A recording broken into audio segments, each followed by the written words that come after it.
The waitress had just set down our sandwiches when I saw the patrol car outside the window, lights off but engine running. A minute later, 2 officers walked in and said my name like they already knew me. By the time they asked me to stand up, my grandson wouldn't look me in the eye. I am 74 years old, and I have lived quietly for a long time. I pay my bills early. I return library books on time. I sit at the same booth every Tuesday for lunch, the one by the window, because my knees like the extra space. I had no reason to believe that ordinary lunch would end with police hands resting near their belts. My grandson Caleb sat across from me, 21 years old, jaw tight, fingers wrapped around his water glass like it might break. He had asked me to meet him, said he needed advice. That wasn't unusual. His parents divorced years ago, and I'd become the safe place. The steady one. Or at least that's what I thought. When the officer asked if I recognized the name of a local hardware store, my stomach dropped. I nodded, because lying at my age feels pointless. The younger officer told me there had been a report. Fraud. Unauthorized credit use. A purchase history tied to my name. I remember thinking how strange it sounded, like they were talking about someone else. Caleb finally spoke then. His voice was thin. He said, "Grandpa, I didn't know how else to fix it." He still didn't look at me. I thought of all the times I had handed him my wallet to run to the counter. All the times I had trusted without counting. Trust is easy when you believe love is enough to keep things straight. The older officer asked me if I wanted to press charges or make a statement. The word charges echoed in my head, heavy and final. I looked at my grandson's face, pale and scared, and felt something old crack open in my chest. That lunch was supposed to be about advice. Instead, it became the moment I realized I might lose my family no matter what I chose next. They let me sit back down, but the room had already changed. The clatter of plates sounded too loud. The smell of coffee turned bitter. I could feel people watching without looking, the way folks do when trouble walks into a quiet place. The officers explained it slowly, like I might not keep up. Over the past 6 months, several purchases had been made on a credit card in my name. Tools. Electronics. Cash advances. Enough money to trigger an investigation when payments stopped. The card had been opened online, using my social security number and address. My address. My life. I didn't interrupt. I just listened. That's something age teaches you. Words don't help much once the truth is already out. Caleb finally raised his eyes. They were wet, but not surprised. That hurt more than anything else. He told them he had been struggling. School didn't work out. Bills piled up. He said he thought he could fix it before I noticed. He said he never meant for it to get this far. I wanted to reach across the table and put my hand over his. I wanted to tell him we would figure it out. But I also felt a deep, slow anger rise up, not hot, just heavy. The kind that settles in your bones. The older officer asked again if I wanted to file a report. He said it would be difficult to move forward without my cooperation. He also said, gently, that choosing not to could have consequences for me as well. Financial ones. Legal ones. I looked down at my hands. They shook slightly. These were the same hands that taught Caleb how to hold a fishing rod, how to sign his name, how to count change.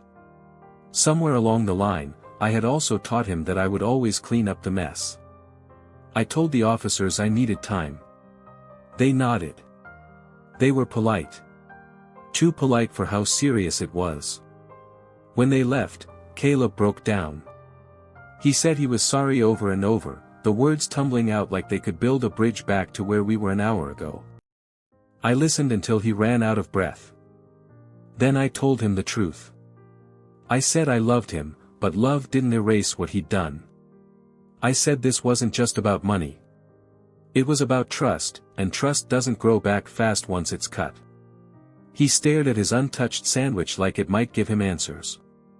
Outside, the patrol car pulled away. Inside, I realized that whatever choice I made next would follow me for the rest of my life, and possibly his too. I drove home alone that afternoon, hands tight on the steering wheel, radio off. Every red light felt longer than it used to. At my age, you start measuring time differently.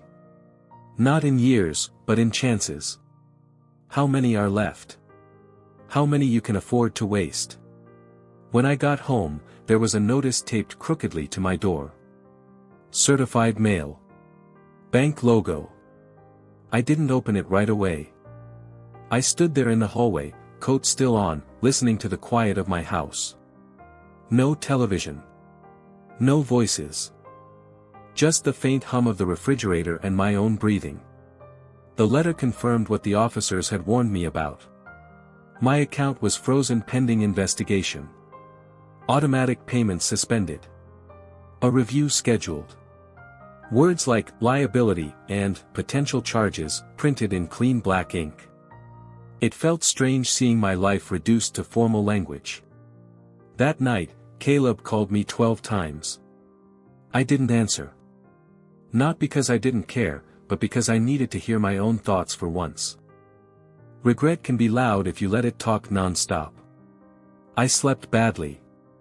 Dreams kept looping back to when Caleb was 10, standing in my garage holding a hammer too big for his hands. I remembered how proud he'd looked when I told him he did a good job. I wondered when pride turned into permission. The next morning, my daughter called. Caleb's mother. She was already angry. She said I should have handled it privately. She said involving police would ruin his future. I told her I hadn't involved anyone. The truth had done that on its own. By noon, I was sitting in a small office at the bank, a young man explaining fraud procedures like he was reading instructions for a coffee maker. He asked if I suspected anyone close to me. I didn't answer right away. Saying my grandson's name out loud in that room felt like crossing a line I couldn't step back over. But silence has weight too, and it presses down hard when money and law are involved. The man slid a form across the desk. All it needed was my signature. Cooperation statement. My choice, clearly outlined. I held the pen, feeling its cheap plastic between my fingers, and understood that whatever I signed would decide whether my grandson learned from this or was protected from it forever. I didn't sign the form that day. I told the bank I needed time, and they gave me 48 hours. Time, they said, as if it were something you could borrow without interest. I drove home again, slower this time. Every house on my street looked the same as it always had, but I felt like I was seeing it from the outside now. Like I didn't quite belong to the life I'd built. That evening, Caleb showed up at my door unannounced. I almost didn't answer. When I did, he looked smaller than he had the day before, shoulders hunched, eyes ringed dark. He asked if he could come in. I nodded and stepped aside.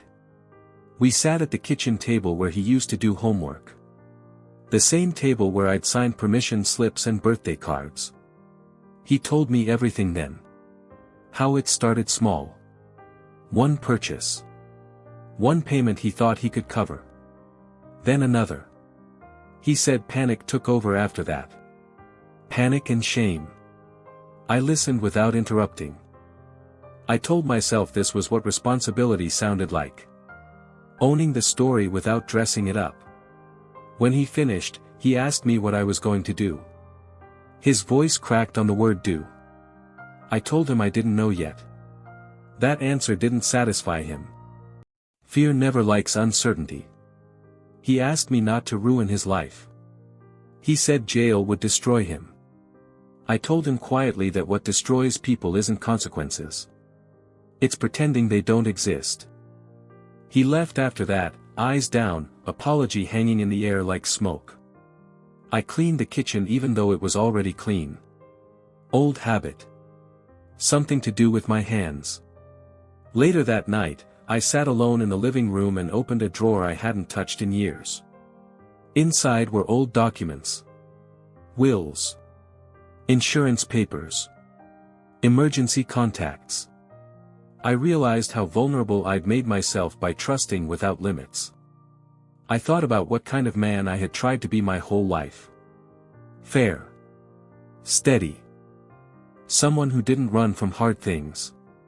The next morning, I had to make a call that would either protect my grandson or finally tell him that love does not mean escape from consequences.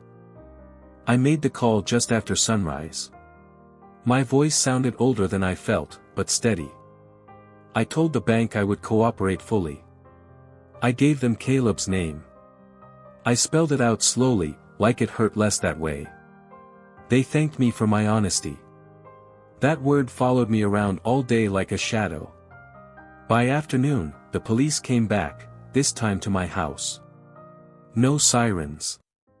No drama. Just paperwork and quiet questions at my kitchen table. I answered everything. Dates. Amounts. Access. Each answer felt like laying another brick in a wall I would never climb over. When they left, my house felt emptier than it ever had, even though nothing had changed physically. Same couch. Same photos on the wall. Same ticking clock reminding me that time keeps moving no matter how badly you want it to pause. That evening, my daughter called again. This time she was crying. She said I betrayed her son. She said family handles things inside, not with strangers and badges. I told her family also tells the truth when it matters most. She hung up on me. Caleb didn't call that night. I figured he had been told. I imagined him sitting somewhere alone, realizing the safety net was gone. That thought made my chest ache, but it didn't change my mind. 2 days later, a letter arrived from the district attorney's office. Formal language. Case number. My name printed at the top as the reporting party. Seeing myself described that way felt unreal, like I had stepped into someone else's life. A week after that, Caleb was charged. Fraud. Identity theft. Charges that sound clean on paper but carry real weight when spoken out loud. He was released pending a hearing, but the damage was already done. He came by once more, standing on my porch, hands shaking. He said he hated me. He said he understood. Both at the same time. I told him I loved him and always would. He didn't answer. As he walked away, I felt something settle inside me. Not peace. Not relief. Just the knowledge that the next time I saw my grandson, it would be in a place where choices echo loudly and forgiveness is no longer simple. The courthouse smelled like old paper and disinfectant. I sat on a hard wooden bench with my hands folded, watching people pass who all looked like they were carrying something heavy. When they called Caleb's name, it felt like they were calling mine too. He stood at the defense table thinner than I remembered, suit borrowed, shoulders stiff. When his eyes met mine, there was no anger left in them. Just fear and something close to understanding. That look will stay with me longer than any sentence the judge spoke. The prosecutor laid it out cleanly. Timelines. Transactions. Intent. The words were calm, almost polite, but they landed hard. The defense talked about youth, pressure, mistakes. I listened to both sides and realized how easily a life can be summarized when it's being weighed. When the judge asked me to speak, my legs felt weak as I stood. I told the truth. I said Caleb was not a bad person, but he had made serious choices. I said I loved him. I also said I believed consequences mattered, especially when trust is broken inside a family. Caleb stared straight ahead while I spoke. He didn't nod. He didn't shake his head. He just listened. The ruling came quicker than I expected. No prison, but probation, restitution, mandatory counseling, a criminal record that would follow him longer than either of us liked. The gavel struck once, sharp and final. Afterward, in the hallway, he finally spoke to me. He said he was scared. I told him fear can be a teacher if you let it be. He asked if I regretted what I did. I looked at him, really looked, and told him regret and responsibility can live in the same heart. He nodded like he was trying to memorize that. As he walked away with his lawyer, I felt older than my years. Not because of the day, but because I knew the hardest part wasn't over yet. The real work would start when no one else was watching. Life didn't snap back into place after the hearing. It slowed down instead, like everything had to be relearned at a careful pace. Caleb started his probation. Meetings. Check-ins. Counseling sessions he didn't think he needed until he sat through a few and stopped talking so much. I watched from a distance. That was part of it too. Letting go of the instinct to fix, to smooth things over. I still worried every day. That doesn't turn off just because you decide to do the right thing. My own consequences came quietly. My credit took a hit. Accounts took months to untangle. Some nights I lay awake wondering if I would have enough if something went wrong. Getting old means understanding how thin the margin really is. Caleb called me once a week, like his probation officer suggested. At first the calls were stiff. Updates only. Then, slowly, they became more honest. He talked about how angry he was at himself. How ashamed. How he hadn't realized how easy it was to cross a line until he was far past it. One afternoon, he admitted something that stopped me cold. He said he'd assumed I would protect him no matter what. Not because I was weak, but because I loved him. Hearing that hurt more than the charges ever did. I told him love doesn't disappear when it stops covering for you. It just changes shape. He was quiet for a long time after that. Months passed. His voice on the phone sounded steadier. He found a job that paid little but required honesty. He paid restitution in small, painful pieces. Each payment was a reminder. Each one was also a step forward. Then one evening, close to a year after that lunch, he asked if we could meet again. Same diner. Same booth. He said he wanted to talk, not about the case, but about us. As I hung up the phone, I looked out the window at the fading light and felt that old tightness in my chest return. Some moments circle back around, and when they do, they don't ask if you're ready. We met at the same booth, the one by the window. The diner hadn't changed.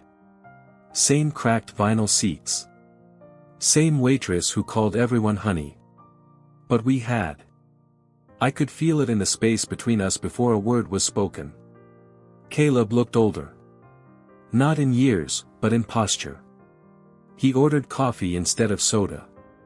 When the food came, neither of us touched it right away. That felt familiar. He told me counseling had forced him to look at things he'd spent years avoiding. Fear. Entitlement. The quiet belief that someone else would always absorb the damage. He didn't excuse it. He didn't ask me to forgive it. He just said it out loud and let it sit there. Then he did something I hadn't expected. He slid an envelope across the table. Inside was a handwritten letter and a receipt. The final restitution payment. Paid in full. It wasn't a lot of money, but it was every extra dollar he'd had. He said he wasn't trying to make things even. He knew they never would be. He said he just wanted me to know he finally understood what that lunch had cost me. Not just financially. Personally. I felt my throat tighten, but I kept my voice calm. I told him I was proud of the work, not the outcome. I told him becoming an adult isn't about never falling. It's about standing up without asking someone else to take the blame. He nodded slowly. Then he asked me something I hadn't prepared for. He asked if I trusted him again. Trust is a strange thing at my age. You don't give it freely, but you don't lock it away forever either. I told him trust comes back in pieces, earned quietly over time. He said he could live with that. When we stood to leave, he hugged me. Not the careless kind. The careful kind. The kind that knows what it almost lost. As I watched him walk out into the afternoon light, I felt something close to peace for the first time in a long while. But I also knew that one last conversation still waited ahead, and it would decide how the rest of my years would be shaped. The last conversation came on an ordinary Sunday afternoon. Caleb came by my house this time, not because he had to, but because he wanted to. He sat across from me in the living room, the same chair where his father used to sit when he was a boy. That felt like something closing a circle. He told me he was thinking about leaving town. Not running. Starting over somewhere no one knew his mistake. A clean place to build something honest. He said he didn't want to disappear from my life, but he needed space to become someone he could respect. I listened and nodded. Then I told him the truth he needed to hear. I said I wasn't afraid of losing him anymore. I said I trusted that if he walked away now, it would be towards something, not from it. I told him I didn't need him nearby to feel like his grandfather. That bond had already been tested and proven. He swallowed hard and asked if I forgave him. I didn't rush the answer. At my age, forgiveness isn't a moment. It's a process. I told him I had forgiven him a long time ago, but reconciliation takes time, and we were still living inside that time. He nodded, relief and responsibility sharing the same space on his face. When he stood to leave, he thanked me. Not for protecting him. Not for saving him. For holding the line. For choosing the harder path when the easier one was right there. After he left, I made myself a simple dinner and ate alone. The house was quiet, but it wasn't empty. I thought about that lunch, the police, the fear, the shame, and the long road that followed. I thought about how love isn't proven by what you prevent, but by what you're willing to face together. I am an old man now. I don't have many chapters left to write. But I know this one mattered. Because my grandson learned the truth not from a lecture or a punishment, but from consequences that were real and love that didn't disappear when things got hard. And that is something I can live with, peacefully, for whatever time I have left.